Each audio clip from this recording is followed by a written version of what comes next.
Latem 1977 roku Paweł Tuchlin już od ponad pół roku przebywa w areszcie śledczym w Gdańsku.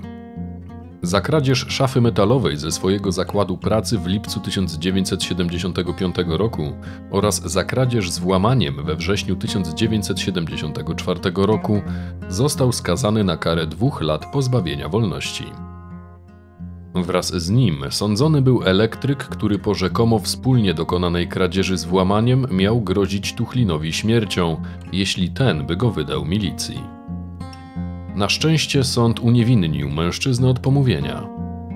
Tuchlin, nie godząc się z takim wyrokiem, złożył apelację, a także oczekiwał rozpoczęcia drugiego procesu, tym razem przed sądem rejonowym w Biskupcu, za zabór w celu przywłaszczenia motocykla WSK w Mrągowie na 3 dni przed napaścią na Danutę H.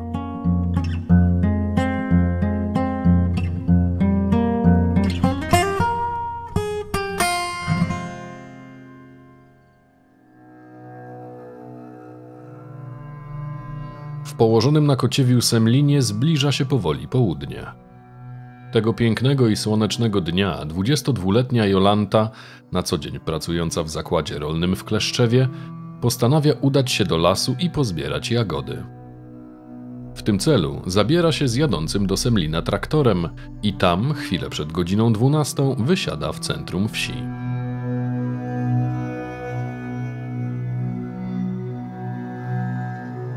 ...12 lipca 1977 roku.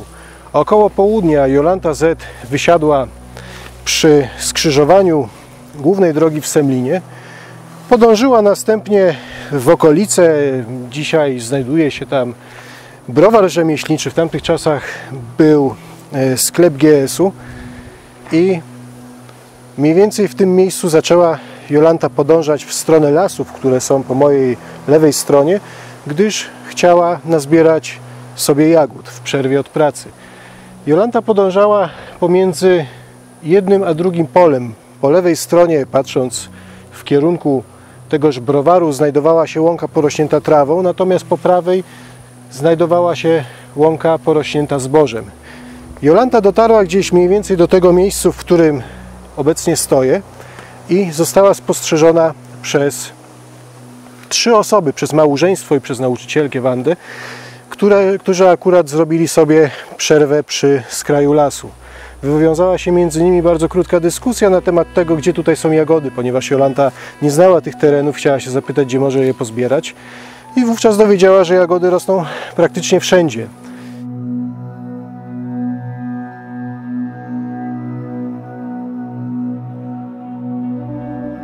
Jolanta zaczęła zbierać jagody tutaj w okolicy, mniej więcej gdzie stoję, natomiast małżeństwo i nauczycielka, którzy obserwowali ją, dosłownie po chwili odeszli, rozeszli się do swoich zajęć, i to był ostatni moment, w którym Jolantę widziano żywą.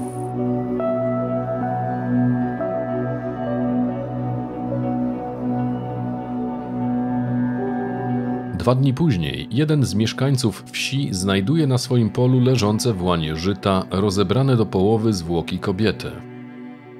Zawiadamia więc posterunek MO w Zblewie, który następnie powiadamia KWMO w Gdańsku.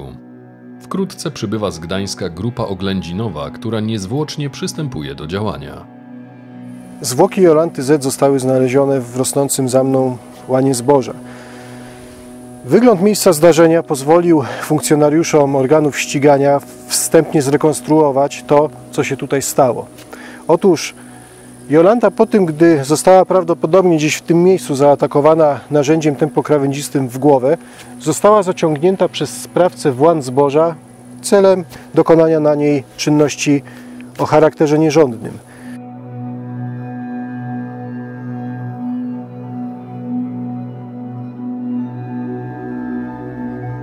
Sprawca odciągnął Jolantę w łan zboża na odległość około 12-13 metrów i na samym końcu tej ścieżki ciągnięcia znajdował się taki wydeptany placyk. Co ciekawe, miejsce, w którym znaleziono zwłoki Jolanty i w którym rozegrała się cała tragedia, do teraz jest możliwe do dostrzeżenia, ponieważ to miejsce wydeptane w dalszym ciągu jest wydeptane. Przypadek? Kto wie, ale fakty są takie, że jest ono wydeptane w dalszym ciągu i w tym miejscu zostały znalezione zwłoki Jolanty. Sprawca, ponieważ gdy dociągnął do tego miejsca swoją ofiarę, zaczął ją przygotowywać do odbycia z nią czynu nierządnego. Zaczął ją rozbierać, układać. W tym miejscu zostały znalezione jej zwłoki, w tym miejscu została ona wykorzystana i w tym miejscu też zmarła. Z tym, że wygląd miejsca zdarzenia wskazywał niezbicie, że ofiara mimo wszystko próbowała się bronić. Broniła się, nosiła jeszcze na swoim ciele ślady ewidentnie przełamywania oporu, a także od tegoż wydeptanego miejsca odchodziła na odległość około 9 metrów mała ścieżka, na której znaleziono zwłoki Jolanty. W tymże miejscu prawdopodobnie Jolanta, cały czas żyjąc, chciała ratować swoje życie, odczołgując się albo idąc na kolanach, albo podpierając się łokciami w jakikolwiek sposób. I w tym też miejscu została ona przez sprawcę ostatecznie obezwładniona ciosami w głowę. I w tym też miejscu znaleziono jej zwłoki, w tym też miejscu Jolanta zakończyła swoje młode, niestety, życie. Przy zwłokach nie znaleziono żadnych przedmiotów, które ofiara miała przy sobie, udając się na jagody. Sprawca zabrał m.in. siatkę z butami, bluzką, okulary, a także kanki aluminiowe na jagody. Żyto, w którym zwłoki zostały znalezione, było wygniecione na obszarze około 15 m2, co świadczyło jednoznacznie, że ofiara do końca musiała się bronić. Dokonana tego dnia przy współudziale mieszkańców Semlina penetracja przyległego terenu nie ujawniła niestety żadnych śladów mogących mieć związek ze sprawcą. Powtórzono ją jednak ponownie kilka dni później, tym razem przy udziale przywiezionych z Gdańska 120 funkcjonariuszy ZOMO, którzy po przeszukaniu powierzchni 2 km2 znaleźli jedynie słoik z jagodami, butelkę i grzebień.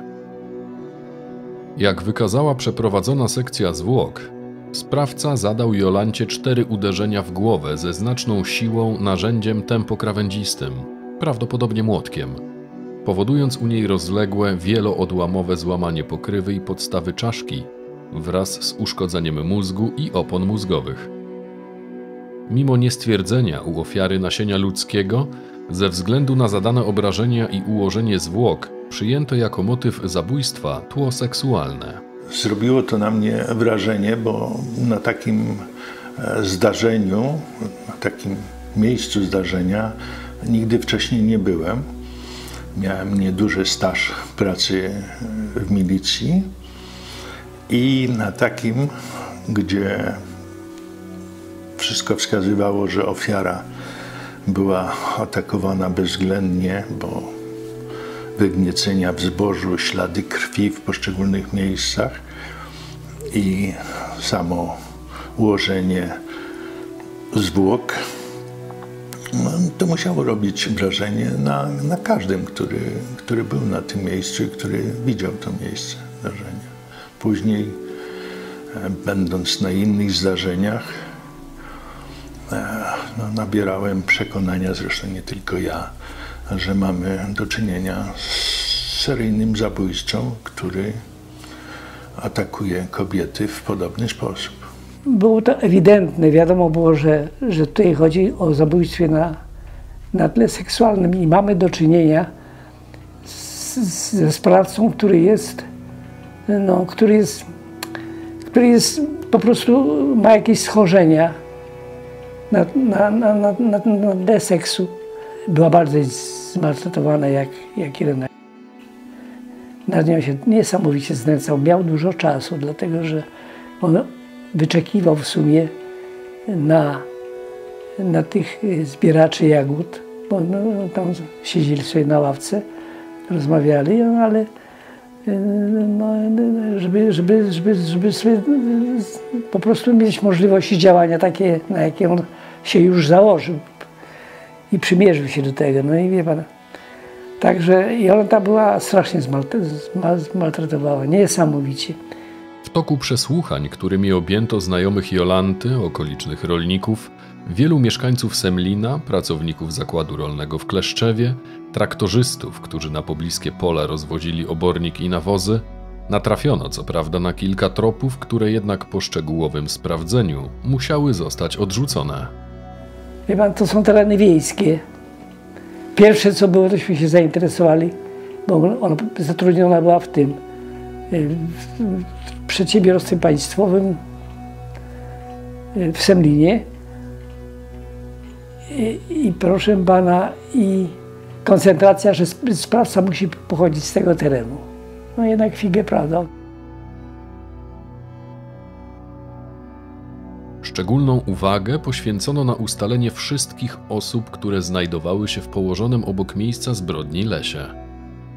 Ustalono 19 osób, które w krytycznym momencie zbierały grzyby lub jagody, a także szczegółowo odtworzono trasy, jakimi się oni poruszali.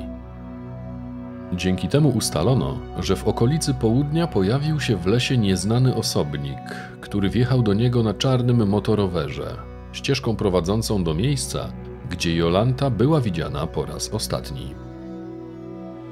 Ponadto okazało się, że jednym ze zbieraczy jagód był 30-letni Józef, który kiedyś gonił we wsi pewną kobietę, lecz zdarzenia tego nie zgłoszono milicji. Pomimo jego zatrzymania i rozliczenia nie udało mu się przypisać związku ze zbrodnią. W czasie trwania czynności śledczych 9 sierpnia, gdy było już po żniwach, kapitan Chuchmała z KWMO w Gdańsku wraz z kilkoma funkcjonariuszami przeprowadził ponowną penetrację miejsca zbrodni, licząc, że może po zebraniu zboża ziemia ujawni coś, co mogłoby rzucić nowe światło na sprawę. Trudno było uwierzyć, że sprawca po uprzednim sprawdzeniu zabranej Jolancie siatki i stwierdzeniu, że nie znajdowały się w niej żadne kosztowności czy cenne rzeczy, nie wyrzucił jej gdzieś w okolicy. Niestety, i tym razem niczego nie znaleziono. 3 dni później komendant wojewódzki Milicji Obywatelskiej powołał grupę operacyjno-śledczą o kryptonimie Jola, której zadaniem było znalezienie i schwytanie zabójcy. Dzięki zaangażowaniu większej ilości osób rozpoczęto już na szeroką skalę poszukiwanie i sprawdzanie wszystkich osób, które 12 lipca przebywały w Semlinie, a także rozliczanie osób notowanych za przestępstwa, które zamieszkiwały w okolicy. Nie pamiętam szereg przesłuchań na terenie Semlina, bo przesłuchiwane były, to znaczy ja brałem jako ze strony dochodzeniowo-śledczej, brałem udział w przesłuchiwaniu osób, współpracowników tej zamordowanej. Czynności następnie były podejmowane operacyjne z użyciem techniki operacyjnej, no ale to, że tak powiem, w późniejszym terminie rozwinięte były szeroko, powiedziałbym tak, prowadzone, szeroko zakrojone działalność operacyjna z wykorzystaniem i techniki, wówczas techniki Służby Bezpieczeństwa, bo policja nie posiadała takiej techniki, także no, było takie parcie na to, że musimy znaleźć zabójcę. Grupa Jola przy aktywnym wsparciu terenowych jednostek Milicji Obywatelskiej do jesieni dotarła do wszystkich pracowników leśnych, zbieraczy żywicy, myśliwych, wędkarzy, grzybiarzy, letników, pracowników sezonowych, którzy przebywali 12 lipca w Semlinie. Poszukiwano, chociaż dalej bezowocnie, mężczyzny posiadającego czarny motorower. Rozpoczęto również ponowne sprawdzanie pracowników zakładu rolnego w Kleszczewie, tym razem badając wszystkie osoby ukarane dyscyplinarnie bądź zwolnione w ostatnich latach, a także analizowano wszelkie nieprawidłowości, które w ostatnim czasie się nawarstwiły. Brano pod uwagę również licznie napływające donosy, a także wzięto pod lupę kierownictwo zakładu, gdyż jego pracownicy od dłuższego czasu stawiali mu zarzuty niegospodarności. Ostatecznie nie natrafiono na jakikolwiek ślad mogący doprowadzić do zabójcy. Ta organizacja była bardziej uciążliwa, trzeba było dojeżdżać tam, te samochody brać. Ja przy okazji miałem wypadek, samochody wracając, rozbiłem samochód, ledwo z życia wyszłem, bo posługiwałem się sam samochodem, nie służbowym. i te dojazdy, wie pan, i tak dalej, no, zorganizowanie jakiegoś posiłku dla nas, wie pan, to była ekipa ludzi. To był problem niesamowity. Największe nadzieje cały czas budziła osoba 30-letniego Józefa, który pomimo wypuszczenia go na wolność cały czas był sprawdzany operacyjnie. W toku niejawnych działań koordynowanych przez kapitana Chuchmałę ustalono, że miał on na swoim koncie kilka usiłowań gwałtów na nieletnich, a także czynów zoofilskich. Niestety, żadne z tych zdarzeń nie było zgłaszane milicji. Z tego względu na początku listopada ponownie zatrzymano Józefa, tym razem m.in. w związku z niezgłoszonymi usiłowaniami gwałtów.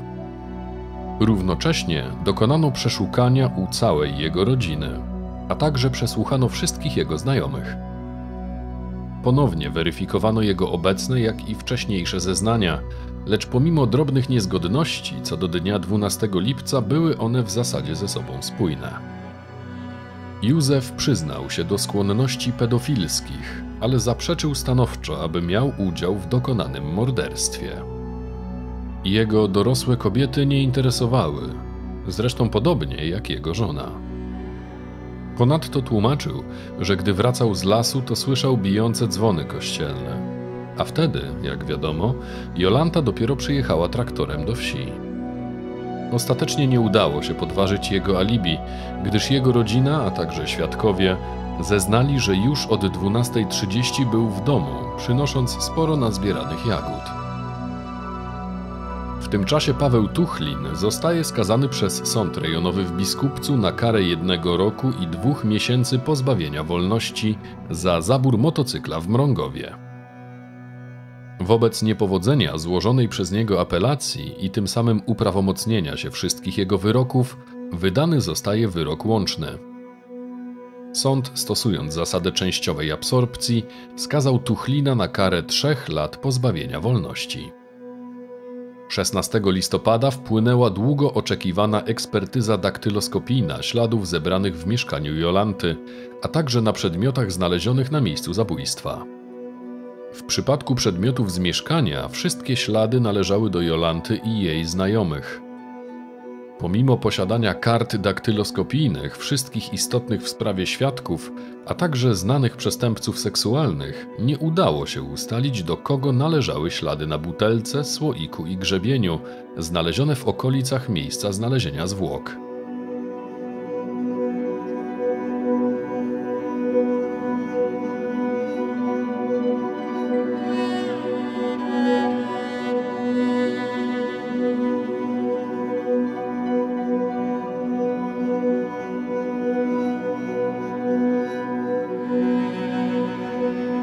Przez całą zimę w Gdańsku trwała analiza starych umorzonych spraw i okresowo napływających sygnałów, anonimów i donosów, lecz bez szczególnych rezultatów. W lutym 1978 roku akta były badane w Prokuraturze Generalnej w Warszawie przez znanego ze sprawy wampira z Zagłębia prokuratora Gurgula, który w sporządzonej analizie zawarł wiele swoich spostrzeżeń, a także wykrył kilka nieścisłości. Niestety i w tym wypadku, pomimo dokonania wielu kolejnych czynności dowodowych i wyjaśnienia wątpliwości, sprawa stała w miejscu. W czerwcu wrócono raz jeszcze do przejawiającego skłonności pedofilskie Józefa, aby ustalić, czy faktycznie w semlińskim lesie mógł słyszeć dzwony kościelne. W tym celu, w porozumieniu z proboszczami z parafii w Pińczynie i Kleszczewie, przeprowadzono eksperyment procesowy i zgromadzeni w lesie funkcjonariusze MO z prokuratorem nasłuchiwali ich bicia. Potwierdzono, że dzwony były w tym miejscu słyszalne. Wobec wyczerpania wszelkich możliwości dowodowych w dniu 17 sierpnia 1978 roku postępowanie zostało umorzone. Informację tę wraz z kondolencjami przekazał osobiście rodzinie Jolanty nadzorujący śledztwo prokurator Mirecki, którego zdaniem sprawcą zabójstwa był nieustalony dotychczas mężczyzna na czarnym motorowerze.